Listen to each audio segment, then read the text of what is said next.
তো আমি এরকম একটা ক্যাপশন এই কারণে দিয়েছি যাতে আপনারা ভিডিওটা দেখেন এবং এই ছবিটা আপনারা দেখতে যান। যদি আমাকে 1%ও ভরসা করে থাকেন, এতদিন ধরে আমার চ্যানেল দেখছেন, আমি যে ফিল্ম রেকমেন্ডেশন করেছি, অনেকে কমেন্ট করে দাদা তোমার ভিডিও দেখে সিনেমা দেখা শুরু করেছি, দেখে অনেক কিছু শিখেছি। যদি ভরসা করেন আমাকে একটুও, এই সিনেমাটা গিয়ে আপনারা দেখুন। এই সিনেমাটা এত ভালো একটা সিনেমা হয়েছে এবং আমি প্রচুর রিভিউজ কাল থেকে দেখলাম। আমি আমার নিজের এক্সপিরিয়েন্সটা বলছি, আমি প্রচুর রিভিউজ দেখলাম। তারা কি করছে, প্রথম লাইনটা বলা শুরু করছে, প্রচুর হিন্দি রিভিউয়ার যাদের প্রচুর প্রচুর সাবস্ক্রাইবার্স আছে, যে if you are expecting something like Tumbbad, এখানে তুমি ডিসঅ্যাপয়েন্টেড হবে বা একটু স্লো লাগবে তোমার ছবিটা, তুম্বাডের মতো নয়। Tumbbad was what, a folklore, mythology, right? This is also same. তাহলে ভাই তুমি নিজেকে ফিল্ম ক্রিটিক বা মুভি রিভিউয়ার বলে দাবি করছো কেন, যখন তুমি ওইটা তো তোমারই কাজ, যে অডিয়েন্স যেটা বুঝতে পারছে না তুমি সেটা ব্রেকডাউন করে তাকে বুঝিয়ে দাও যে এটার হয়তো ফর্মটা আলাদা, তুম্বাডে ভিজুয়ালি জিনিসটা দেখাচ্ছে, এখানে ভিজুয়ালি জিনিসটা দেখাচ্ছে না, but it is also mythology. আমি আপনাদেরকে এক্ষুনি বুঝিয়ে দিচ্ছি মায়াসাবা কীভাবে মাইথোলজিক্যাল রেফারেন্সেস রয়েছে, লাইক জাস্ট লাইক তুম্বাড, ঠিক আছে? But you have to get hold of it, আপনাকে বুঝতে হবে জিনিসটা। এখন কি হয়েছে, এই যুগে কেউ কিছু বুঝতে চায় না এবং যাদের বুঝিয়ে দেওয়ার কাজ তারাও নিজেরা কিচ্ছু জানে না, তাই জন্য এরকম একটা পরিস্থিতি এসে দাঁড়িয়েছে। কালকে ছবিটা দেখতে গেছি, ছবিটাকে চালুই করছে না, এক তো শো টাইমিং ইত্যাদি খারাপ, শোটা চালু করছে না, বলছে টিকিট বিক্রি হয়নি। আমি বললাম যে কটা টিকিট কাটলে আপনি বলুন শোটা চালু করবে, তাই জন্য আমার রিভিউটা দেরিতে আসছে। তো তখন আমাকে বললো যে আপনি এক কাজ করুন, যে আমরা 4টে টিকিট বিক্রি না হলে হবে না। তখন আমি বললাম ঠিক আছে, আমি 4টে টিকিট কাটতে রাজি আছি। So actually I paid ticket price of 4 tickets যাতে আমি সিনেমাটা দেখতে পাই। তো মায়াসাবা সিনেমাটা কিন্তু একটা আউটস্ট্যান্ডিং সিনেমা হয়েছে, মাস্টারপিস সিনেমা হয়েছে। প্রথম কথা হচ্ছে এই যে এর মধ্যে যে মাইথোলজিটা ইনভলভ আছে না, এখানে ক্যারেক্টারগুলোর নাম ভালো করে দেখুন। জাভেদ জাফরির নাম হচ্ছে পরমেশ্বর খান্না, ঠিক আছে? এবং ওর ওখানে মানে গল্পটা দেখুন, ট্রেলার লেভেল একটু দেখিয়ে দিয়েছিল, সেটাই আপনাদেরকে শেয়ার করছি। যে একটা হল রয়েছে, একটা পুরো অ্যাবান্ডেন্ট থিয়েটার, সিঙ্গেল স্ক্রিন, যেখানে এই লোকটা থাকে এক সময়কার বড় প্রডিউসার, এখন সব কিছু চলে গেছে। এবার এর একটা সময় এখানে হলের মধ্যে গোল্ড লুকিয়ে রেখেছে, ঠিক আছে? যেটা নেওয়ার জন্য দুজন লোক আর কি এসছে, ওর ছেলে রয়েছে, ওর ছেলেকে বোকা ফোকা বানিয়ে তাদের সাথে ঢুকেছে, একটা রাতের গল্প। এবার এরা কি গোল্ড বার করে নিয়ে যেতে পারবে, নাকি পরমেশ্বর খান্না আরও কোনো ডিপার সিক্রেট আছে, ও ওদেরকে মারবার জন্যই নিয়ে এসছে, কিছু এরকম। তো এটা নিয়ে আর কি পুরো গল্পটা। তো এই গল্পটা কিন্তু প্রথম হচ্ছে জাভেদ জাফরি ক্যারেক্টারটার নাম হচ্ছে পরমেশ্বর খান্না, পরমেশ্বর মানে হচ্ছে শিবের কথা বলা হচ্ছে এখানে, ইয়েস। এবং এই যে সোনা, একটা জায়গায় সোনা রয়েছে প্রচুর, 40 কেজি অফ গোল্ড, সেটাকে লঙ্কার সাথে তুলনা করা হচ্ছে। লঙ্কাকে আমরা কি বলি, যে ইজ মেড অফ গোল্ড। এবার আপনারা যদি পড়ে থাকেন বা আমি আপনাদেরকে বলে দিচ্ছি, সেটা হচ্ছে লঙ্কা ইনিশিয়ালি মানে ব্রহ্মা তৈরি করেছিলেন মহাদেবের জন্য, ইয়েস, মহাদেব তার জন্য তৈরি করেছিলেন লঙ্কাটা, কিন্তু মহাদেব সেখানে থাকেননি এবং তারপরে উনি ওটাকে অ্যাবান্ডন করে দেন, ছেড়ে চলে যান। তো এখানে কিন্তু সেটাই বলা হচ্ছে যে প্রথমে পরমেশ্বরেরই লঙ্কা ছিল এবং তারপরে যে ভাই বোনটা আসছে ওটাকে নিতে, ঠিক আছে, ওই এক রাতের মধ্যে ঢুকছে হলের মধ্যে, সেটা হচ্ছে তার মধ্যে একটা ভাইয়ের নাম হচ্ছে রাবণা বলে এবং তার একটা বোন আছে, বুঝতে পারছেন? রাবণের কথা বলা হচ্ছে, ক্যারেক্টারটার নামই রাবণা দেখিয়েছে। এটা নিয়ে আমি কাউকে কোনো কথা বলতে শুনলাম না, ক্যারেক্টারটার নাম হচ্ছে রাবণা, সে গোলটা নিতে এসছে, ঠিক আছে? আমরা জানি যে প্রথমে লঙ্কা তৈরি হয়েছিল মহাদেবের জন্য, পরে তিনি থাকেননি, পরে তারপরে কুবের সেটাকে নিয়ে নেয়। তার আগে রাবণের দাদু সুমালি মালি, তাদের গল্প আপনাদেরকে বলেছি, আমার চ্যানেলে ভিডিও রয়েছে, আপনারা চেক আউট করে দেখতে পারেন। তারা ক্যাপচার করেছিল, পরে তাদের থেকে কুবের নিয়ে নেয়, আবার কুবেরের থেকে রিক্যাপচার করে হচ্ছে রাবণ, রাবণ এবং তার ভাইয়েরা মিলে। তো সেই যে পুরো জিনিসটা, সেটাই কিন্তু এখানে দেখাচ্ছে।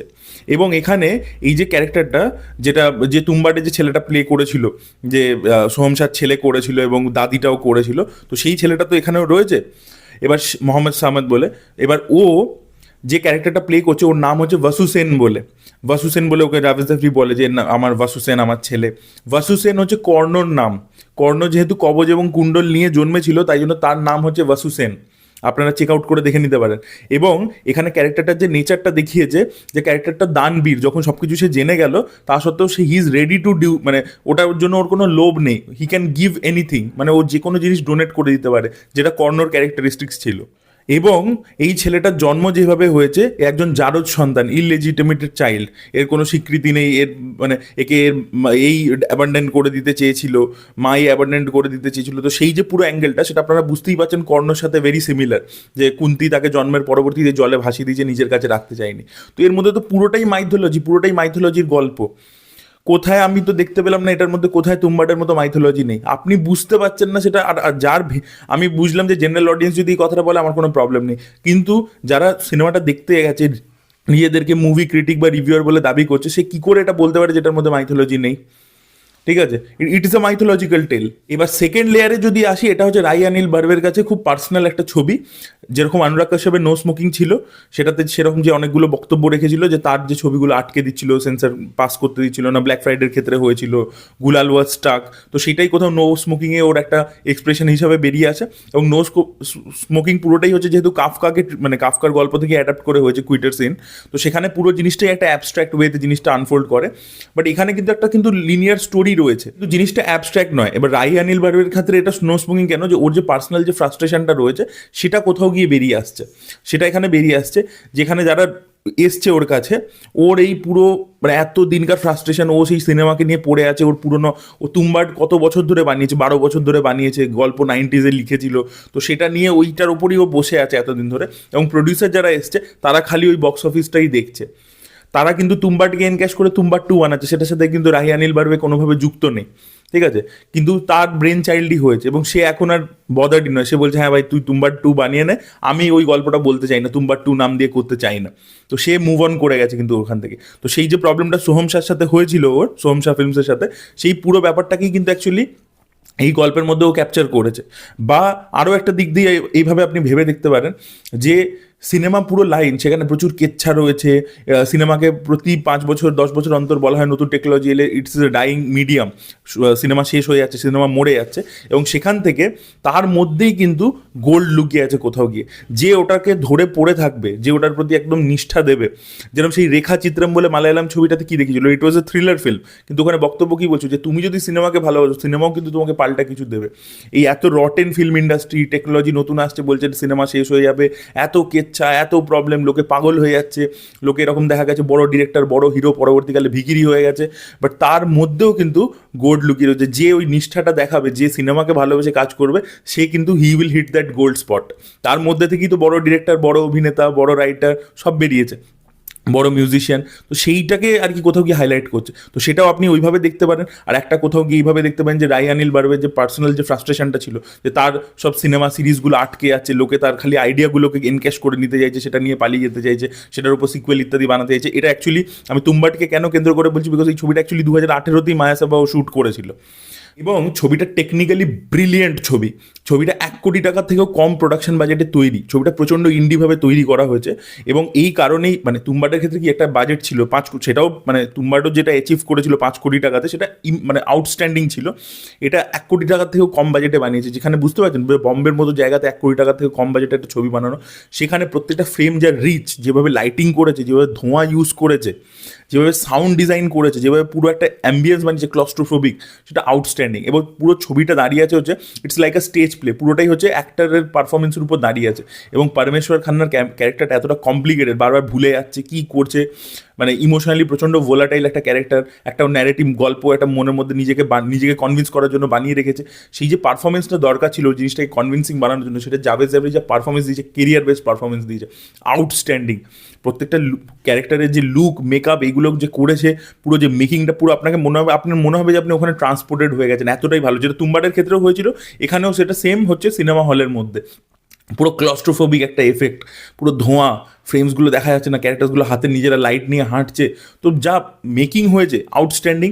এবং তার সাথে পুরো ছবিটা দাঁড়িয়ে ছিল হচ্ছে জাভেদ জাফরির পারফরমেন্সের উপর, এবং সে যে পারফরমেন্সটা দিয়েছে সেটা আউটস্ট্যান্ডিং ছিল, মানে দুর্দান্ত পারফরমেন্স দিয়েছে। এখন লোকে ছবিটাকে হলে দেখতে যাবে না, তারপরে পরে যখন এটা ওটিটিতে আসবে, যেটা তুম্বাডের ক্ষেত্রেও তখন হয়েছিল প্রথম ইনিশিয়ালি, পরে তো রিলিজে প্রচুর ব্যবসা করেছে, এখন তো তুম্বাড 2 আসছে, এবং তুম্বাড 2 যেদিনকে আসবে দেখবেন প্রচুর ব্যবসা করছে, বাট এই ডিরেক্টরের তাতে কোনো লাভ হবে না।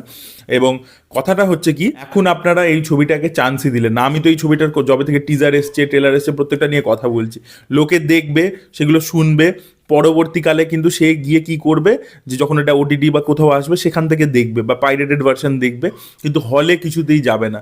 তারপরে আপনি এক্সপেক্ট করছেন যে ভালো ছবি বলিউড থেকে আসবে, কোনো ভালো ইন্ডিপেন্ডেন্ট, এই তুম্বাডের ডিরেক্টর কেন রেগুলারলি ছবি বানায় না, এই ধরনের কমপ্লেন করবে। ভাই ভালো সিনেমাকেও তো একটু নার্চার করতে হবে। আমি জানি অনেকে বলবে আমাদের কি দায়িত্ব, বাড়ি থেকে এত বাজে শো টাইম, দূরে হল পড়েছে, তো ভাই তাহলে এই কথাটাও লিখো না যে বাজে সিনেমা তৈরি হচ্ছে।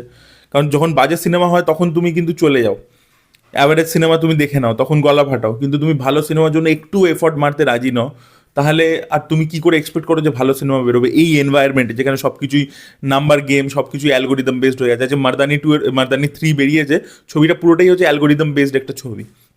তো সেখানে how can you expect something innovative and something good? এবং যদি কোনো ক্রিয়েটার ট্রাই করছে, দেখুন যারা যেগুলো এস্টাবলিশ সিস্টেম তারা ভালো ছবি ট্রাই করবে না, সবসময় ইন্ডি স্পেস থেকেই ভালো ছবি আসবে, এবং সেই ইন্ডি স্পেসের ছবিটাকে যদি আপনি সাপোর্ট না করেন ওই ভয়েস হারিয়ে যাবে। That is the truth. তো এই জন্যই মানে আমার এত ডিসঅ্যাপয়েন্টিং লাগছে যে লোকে যাচ্ছে না। এবং রিভিউয়ারের কাজ কি এটা বলা যে তুমবার্ডের মতো হয়নি, আপনি একটু ডিসঅ্যাপয়েন্টেড হতে পারেন, টকি ড্রামা মানে তুমি এটা বলছো কেন? তুমি ওটার রসটাকে এক্সপ্লেন করে বলো যে ওটার মধ্যে কী কী রস লুকিয়ে আছে, কী কী জিনিস ও মাইথোলজি লুকিয়ে রেখেছে, ওর একটা পার্সোনাল গ্রিফ লুকিয়ে রেখেছে, তার সাথে একটা থ্রিলারের মতো গল্পও আছে। হ্যাঁ, ডেফিনেটলি হরর নয়। তো ও তো কোথাও ইন্টারভিউতে বলেও নি রাই অনিল বার্বে যে আমি হরর ছবি বানিয়েছি, ও তো বলেনি একবারও কথাটা। ছবিটা কি কোথাও লেখা আছে যে হরর ফিল্ম? তো তাহলে তোমার পোস্টার দেখে মনে হচ্ছে যে তুমবাডের মতোই একটা কিছু, এখানে ও একটা ক্রিচার থাকবে, মনস্টার থাকবে। তো সেটা তো তোমার কাজ, তুমি তাহলে মুভি রিভিউয়ার হয়েছো কেন? Film illiteracy at it's peak in India right now, এটা হয়ে গেছে প্রবলেম। আর কিছু বলার নেই। আমি অ্যাকচুয়ালি ছবিটা দেখে আমি নিজেও ফ্রাস্ট্রেটেড হয়ে গেছি প্রচণ্ড, সেটাই বলা ছিল। But it is a master piece, মানে 2026-এর প্রথম মাস্টার পিস আমরা পেয়ে গেছি অ্যাকচুয়ালি। That is মায়াসাভা। যদি না দেখেন আপনাদের লস, আর কিছু বলার নেই আমার।